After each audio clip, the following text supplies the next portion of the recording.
So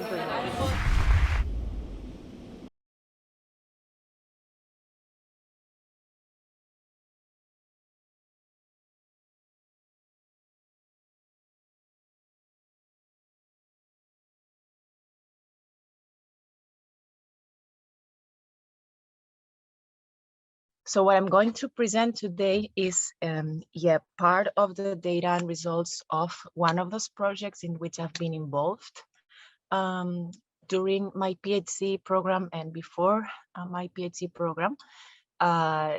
This is one of the papers, or it's going to be one of the papers of my dissertation, which I'm working on, and I have to submit in June, so I'm pretty stressed at the moment. But the dissertation is mainly about the experience of cultural diversity in different types of samples and contexts. And in this particular project, this data that I'm going to present today is part of a bigger project, a bigger cross-cultural project on the particular emotion of awe. And these were some of the overall project general goals. Again, this was a collaborative project with some other co-authors, and mainly we collected data in the US and in Spain. And these were the goals, mainly to study the consequences and physiological correlates of this experience, of this emotion, and to conduct cross-cultural exploration with regards to types of stimuli that elicited, types of experience, emotions attached to it, physiological correlates, genetic data, and also narrative data, narrative descriptions of that experience.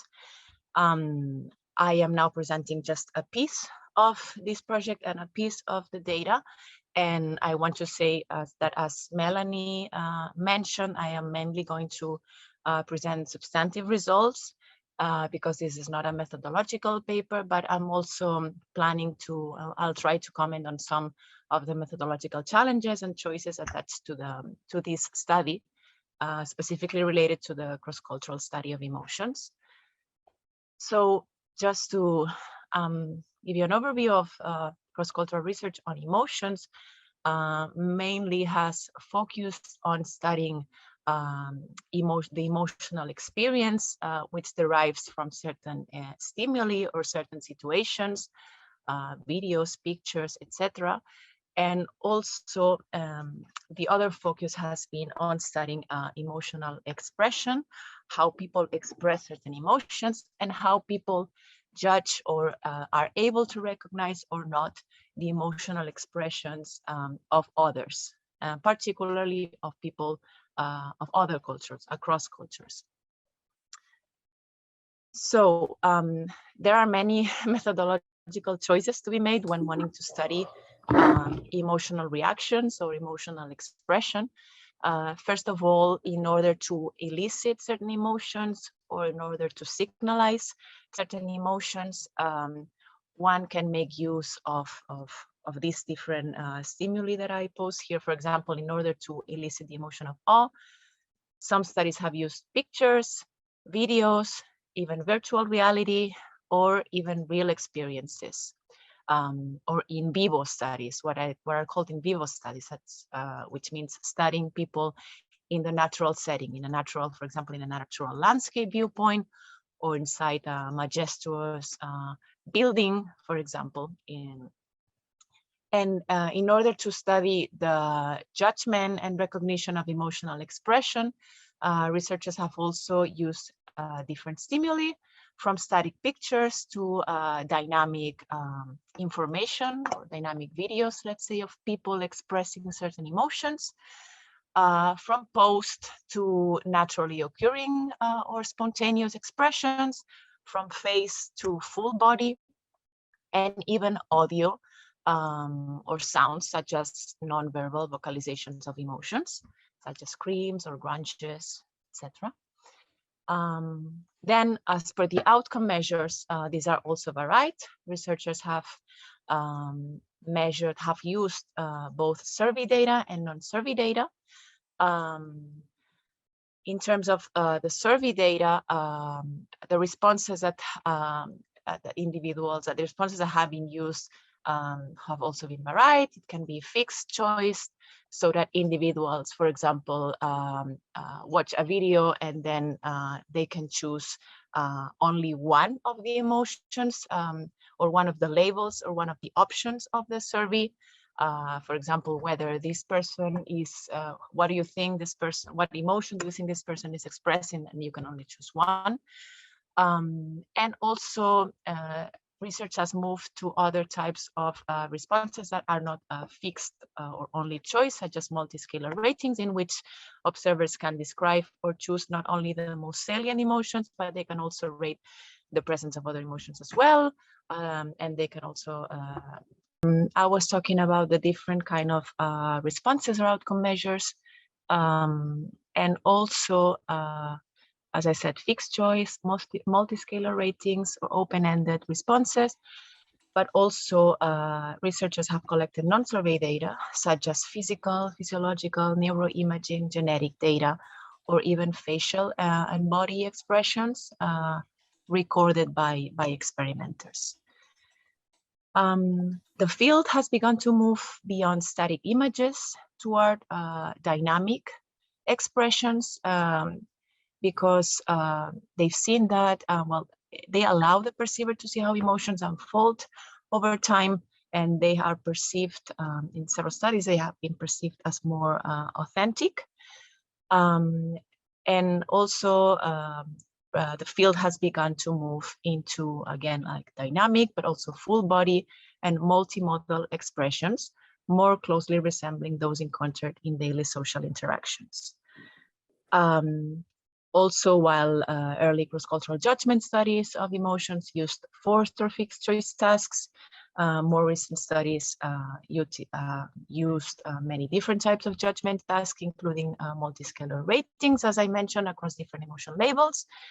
And although many theories also have taken more extreme positions, recent theoretical debates attempt to account for both universality and cultural variation of emotions, which is called an interactionist perspective.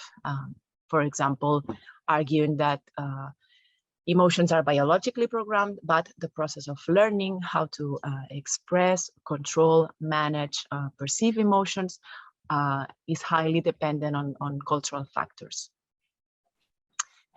There are, of course, many methodological challenges you can imagine, as with any type of cross-cultural research on any other topic, particularly in emotions. Already early on, Jen Lev mentioned, for example, obtaining comparable samples of subjects, constructing tasks and writing and translating questions that are meaningful for subjects from a variety of cultures, dealing with samples to whom the experimental method might appear strange, attempting to eliminate ethnocentric bias from the design of studies, from the perception of subjects' responses and the interpretation of data. These are still very relevant and timely challenges nowadays.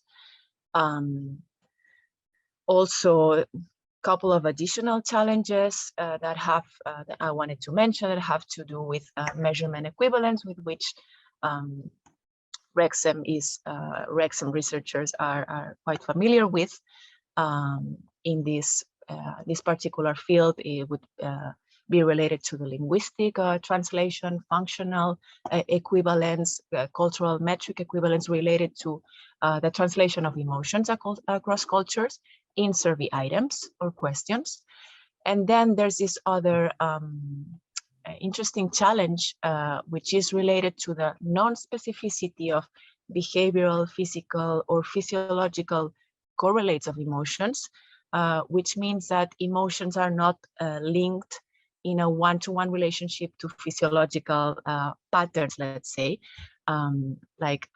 One emotion can be associated with various physiological patterns, and that also physical tendencies for expressing emotions are sometimes overlaid by cultural rules of expression of emotion. For example, sadness can indicate sadness. Sadness. Crying can indicate sadness, but sadness can also be expressed through other types of facial expressions or other types of physical reactions. or smiling can express joy, but it can also express sarcasm, or just like spitting in certain parts of the world is a sign of contempt, but in other parts of the world could be a sign of affection. So yes, or for example, when talking about physiological correlates, sometimes heartbeat or electrodermal activity linked to sweaty hands can just inform that our body is aroused, and it can be aroused by different kinds of situations. So we don't know if it indicates that the person is feeling fear or is feeling love, for example. So this is also an additional challenge related to the measurement of emotions. And moving forward to our current study, just to give you the theoretical framework from which we depart, is the social functionalist approach of emotions, that basically states that emotions have evolved biologically and influenced by processes of cultural learning to serve survival and reproductive success, allowing humans to function in social environments, helping them in forming and maintaining relationships, and in establishing or maintaining a social position relative to others. So these emotions would serve needs of affiliation and would also serve needs of differentiation. For example, the social function of sadness would be to elicit support or consolation from others, especially intimate others.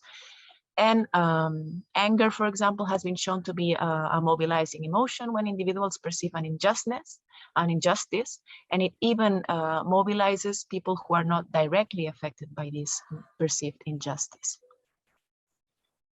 In this framework, social self-transcendent emotions are a particular family of emotions that are conceived as other-focused and are characterized by a reduction of self-centered motives and by an experience of self-diminishment and reduced self-boundaries.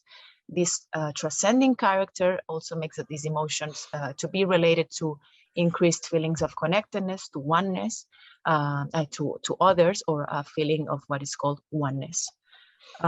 Self-transcendent emotions, for example, are thought to have arisen in order to help individuals change their relationships, learn about potential relational partners, and these types of emotions often foster trust and group cohesiveness and the ability to engage in coordinated action within a group.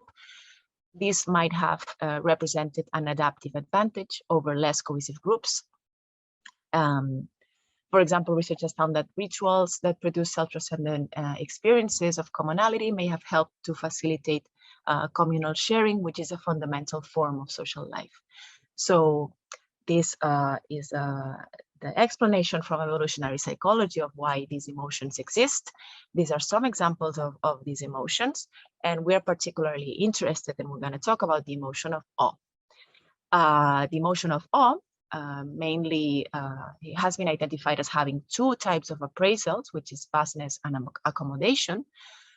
Awe is an emotion that individuals experience when they are in presence of something bigger than themselves, and it can be big as in physical size, but it can also be big as in number, ability, power, complexity, etc. So it can be again, physically vast as in being in the Grand Canyon, but it can also be metaphorically or conceptually vast as in contemplating eternity or the fragility of life, birth, death, even being in presence of a powerful figure.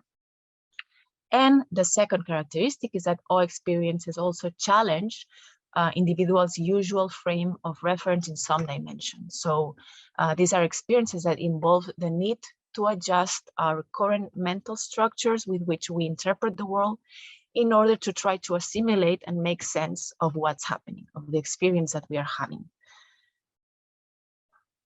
Some physiological and genetic correlates of this emotion have also been identified, like I show here, as well as the vocal and facial expression of the emotion of awe.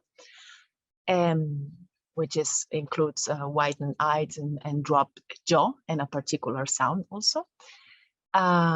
Some clear examples of awe are, for example, being in a vast landscape or watching a documentary about the universe, also spiritual or religious experiences, birth and death experiences, being in presence of powerful leaders, etc. Also, cross-cultural studies of these emotions have shown both negative and positive flavors of awe, and even the word awe is associated with fear in several languages. And negative awe would imply more of a feeling of threat and fear, while positive awe would imply a state more similar to wonder, amazement, surprise, and curiosity. Recent research has identified the elements of altered time perception, self-diminishment or a feeling of a small self, physical sensations, and connectedness as additional components of the experience of awe. To summarize, awe has been classified as an epistemic and other focused emotion that motivates people to learn more about the physical and social world. It promotes more systematic processing of information, motivates exploration and explanation seeking, and even scientific reasoning, and promotes a more open social orientation defined by a greater interest in others. We were interested in this connectedness dimension of awe, then that has been studied from results that found that awe facilitate pro-social behavior, for example, decreased aggression, collective engagement, and again, shifting attention away from the self toward larger entities. And there is some literature exploring the specific links of awe with connectedness to others.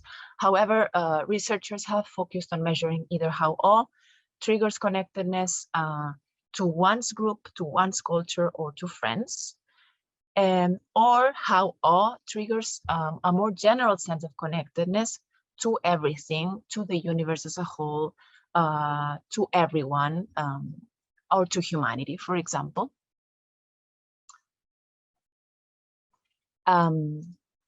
Plus, awe has been more prototypically studied in response to natural objects such as mountains, storms, oceans, etc. But it has also been found to arise in cross-cultural research narrative work involving more than 25 cultures, with music, with arts, in religious or spiritual experiences, as I mentioned, and also in social situations such as birth, death, in presence of powerful leaders, or even in collective gatherings, such as dance or cultural ceremonies. So many stimuli that elicit awe are central to the meaning systems of culture and collective identity. Plus, it has been suggested that under certain circumstances, the need of accommodation of awe might even result in changes in individuals' identities. However, while awe can derive, as we mentioned, from social situation, research on interpersonal, cultural, or collective types of awe has been much less prominent. And our goal in this study was to explore these more interpersonal kind of awe situations in contrast to more prototypical nature universal awe experiences, let's say. Plus, we do not know whether the connectedness benefits of awe could extend also to outgroups, and there are opposing theories about it. So following this and following, again, the suggestion that awe could even result in changes in individuals' identities, we wanted to test whether awe could help individuals acculturate to a new context or connect to a new context, to new cultures in the particular context of migration, and besides general connectedness to others or humanity. And third, knowing also the extensive research that finds that social connectedness is a predictor of well-being and mental health, we were interested in knowing whether awe could also be kind of a buffering or protective emotion that could help individuals regain a sense of connection in a context of even discrimination or ethnic rejection. In general, we hypothesized that self-transcendent emotions, and specifically awe experiences, might have an important role in shaping intercultural or acculturation processes more broadly. So as per hoped contribution, we study awe as an experience, and we also study awe as an emotion felt from that experience. And we, it's also a novel part of our study is that we contrast awe experiences among each other, or self-transcendent experiences among each other, Experiments have mainly, usually contrast all manipulations with inductions of other positive emotions, but it has been suggested that it would also be interesting to contrast self-transcendent emotions among each other. So that's what we plan to do. And we are also interested in eliciting awe through a more cultural specific, again, social, interpersonal kind of experience that in our case is even more typical of a cultural outgroup. It's not even an activity that would be typical of your native or your own culture of origin, but of the culture of an outgroup, let's say culture. Plus, we measure connectedness more specifically, besides just connectedness to humanity or to others in general, because we measure connectedness to the host culture. Again, we are in the context of migration and acculturation. And we do this with a community immigrant sample, non-weird kind of sample. Other methodological points, we take a situational versus a dispositional approach, which means that we measure and we examine people's responses to immediate or emotionally evocative situations, designed in this case to elicit awe, instead of trying to measure the trait-like tendency or disposition to feel awe through survey self-report questionnaires. We elicit awe in the lab, and we do this through multiple videos, in which also we are able to contrast awe to other types of emotion, videos eliciting other emotions, let's say. And in terms of outcome measures, we also took a multimodal approach in this project, because we collected varied types of data, self-report data, physiological, genetic, facial expression, and narrative open-ended kind of data. For this particular data that I'm going to present is only referred to the self-report type of data. I'm not going to present physiological, genetic, or facial expression or narrative data in this presentation. And with regards to the translation of awe, you will see, but we chose multiple words or more of a narrative description of it. We used back translation technique, also expert review, and we piloted the translation of awe with a subsample of participants that also provided with very useful feedback. And in another part of the project, we used visual and non-verbal vocalization information that would support the verbal description of the emotion. Particularly, it was an emoticon, a dynamic emoticon of a face moving and expressing the emotion of awe. And then for the emotion report, we used, you will see also, we used synonym clusters. We used group of 3 words to describe each of the emotions of the questionnaire. So it will make more sense later on when you see it. Okay, so as per the sample, as I mentioned, this was an immigrant community sample of 100 people. It's not a big sample.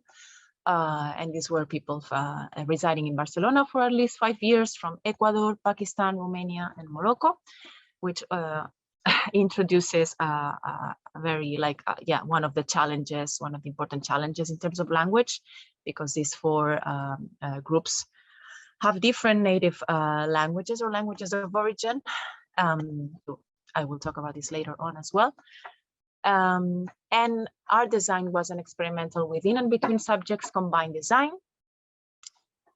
in which all participants watched the same 4 videos, which were a neutral video, 2 awe-inducing videos, and an immigrant rejection video. But since we were interested in the differential effects of nature versus cultural or more interpersonal kind of awe, in reference to a more neutral context and in reference to an immigrant rejection or ethnic rejection experience, we introduced randomization in the order of the 2 awe-inducing videos, and we then controlled for order effects and introduced 2 between subject comparisons. So participants would watch first a neutral video, and then they would watch one of the two eliciting videos in random order. Then they would all watch the immigrant rejection video, and finally they would watch the remaining eliciting video. This combined design also allows us to harness the advantages of both between and within subject design while minimizing some of the limitations, also taking into account our small sample. I will just show a few seconds of the cultural video. Let's hope that you can see it.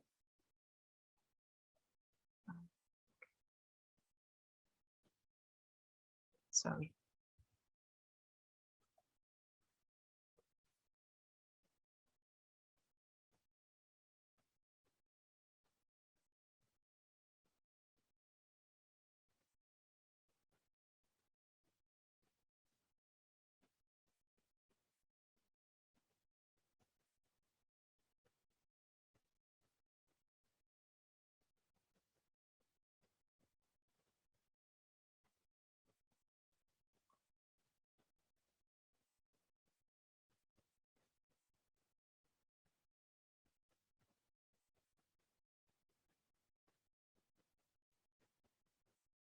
Okay, just a few seconds to get a sense of what it was about.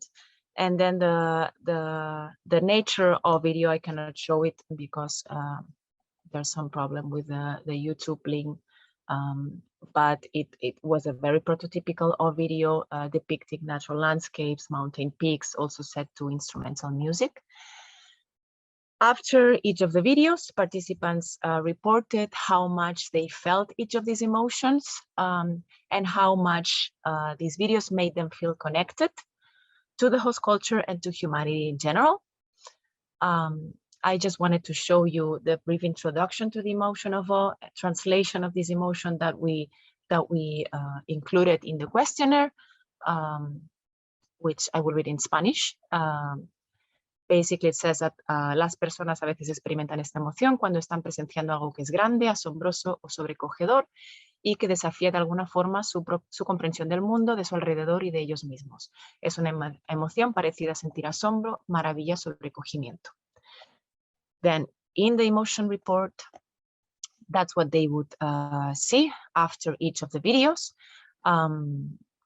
They would, this was the as I was mentioning, the clusters of the synonym clusters, the groups of 3 words that would describe each emotion, and the 11-point scale ranging from not at all to completely, that was constructed using the survey quality predictor program to achieve higher quality responses. And then the analysis that I'm going to present very briefly is first we analyze differences in reactions to videos within subjects part. And then we wanted to check the effects of unconnectedness before and after rejection. So we conducted moderation analysis in which the state of felt from the video was the predictor. The type of experience was the moderator, if it was nature or cultural, and then connectedness was the outcome. This on further steps, we're also including potential predictors of awe, but I'm not going to present these results here. And these are the descriptives and within subject differences. Consistent with the expectations, the emotion of awe was a predominant emotion in both the nature and the cultural video, but not in others. In the cultural video, it shared its predominance with emotions of joy and pride. And in the nature video also elicited curiosity and joy, for example. The immigrant rejection elicited a weaker emotional response, which was mainly negative, predominantly in which prevailed mostly anger.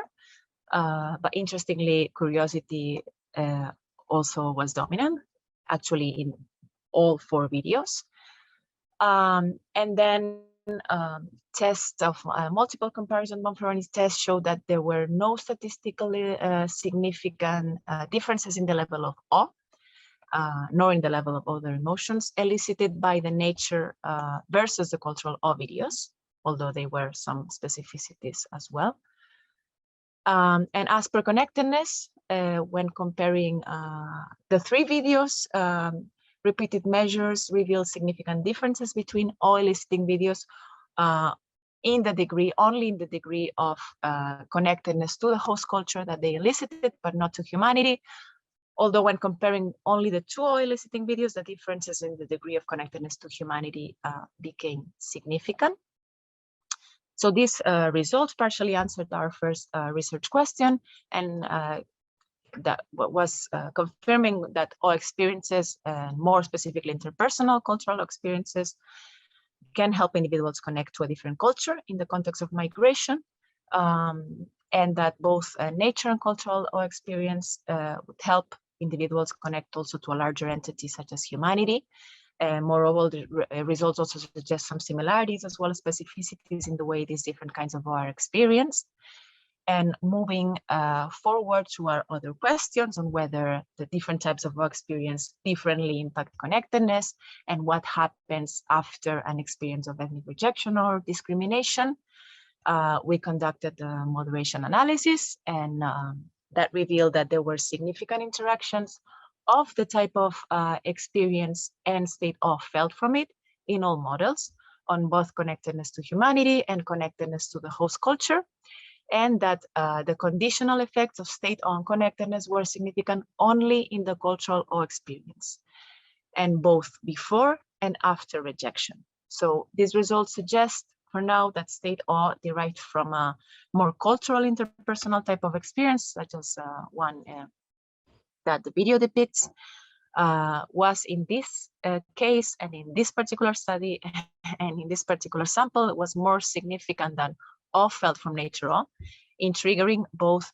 connectedness to humanity and to the host culture. So we could say that in the context of a collective host culture tradition, this type of experience helped immigrants also regain a sense of connectedness with the members of that culture, even after having experienced rejection by them. Also, these effects helped on both connectedness to humanity and to the host culture after controlling for individual levels of dispositional awe and controlling for baseline identification to a more global culture or humanity, let's say, and to the host culture, which suggests that in this case, an experimentally induced or emotional experience was more or as relevant for connectedness than baseline identification to these cultures. So just to wrap up, our substantive findings for now reveal that awe is felt from both, can also be felt from more kind of interpersonal, cultural specific experiences, even if these are, let's say, typical of a culture that is not your native culture of origin, and that this type of awe felt from this cultural interpersonal kind of experiences can powerfully trigger process of connection to culturally diverse others, in our case, members of the host country to which individuals have migrated, even more so than prototypical nature experiences of awe. Surprisingly, it is also awe felt from this type of cultural experiences that drove in our sample connectedness to humanity as a whole. So this implies that even awe felt in this very specific cultural context or interpersonal activity can affect connectedness to a larger entity, in this case to humanity as a whole. And importantly, also our results suggest that even after an experience of ethnic rejection by the host culture, in a context of acculturation and migration, it is also awe felt from cultural experiences with this host culture that could help individuals recover, let's say, a sense of connection with its members. As per implications, basic emotion theory posits, as we mentioned, that emotions enable responses to specific challenges or opportunities of the environment. And in these studies, we see how awe can play a role when experiencing both the challenges and opportunities of migrating to another country. Our results are also in line with some questions posed by the literature, like the suggestion that self-trust and emotions could produce benefits for health, for well-being, through improved social relationships with others. And they're also first approximation to the question of whether experiencing self-trust and emotions towards outgroup members could be beneficial for intergroup relations. This also has, these results have also interesting venues for future research and for acculturation research in particular. And the logical next step would be how to apply this in the real life, or how to apply this with a focus on more majority culture members, and racism and discrimination or applications in unequal power situations. There's results also push for more research examining the potentially buffering or protecting effects of awe in negative or challenging circumstances. And of course, they call for larger and more diverse sample sizes. There are many, many limitations. I'm sure you will all also, we can talk about it now, but substantively, we have not analyzed, and maybe we can do it. Maybe it's not about like taking more interactionist perspective again. What about other emotions, or what about interactions between different emotions? It could be, it's not about only high levels of awe felt in a particular situation, but a combination of awe and curiosity, or a combination of high awe and low anxiety, for example, that would drive connectedness. So that remains unclear for now. And of course, the methodological choices that we've made that also imply certain limitations, such as related to ecological validity, in the sense that this is a lab, very controlled lab study, which also included some physiological measures. So you can also imagine that this was a pretty artificial environment. In terms of translation, also, as I mentioned before, there were 4 groups of people, and only one of them had Spanish, and not even Spanish from Spain, as their main native primer language. And then, of course, the problems related to word clusters or groups in one item, they had to choose. The emotions were described in groups of 3 words, as you've seen. This has problems, intrinsic problems in itself, because we never know whether participants are like averaging these 3 emotions in their heads in order to make a choice, or they are choosing one of those words. Or this is also a methodological problem, even though we made this choice in order to increase understandability of the emotions in this sample. And yeah, these are the further steps that I'm not going to enter into, but we're basically trying to explore also whether connectedness can be considered a predictor besides an outcome of the experience of awe.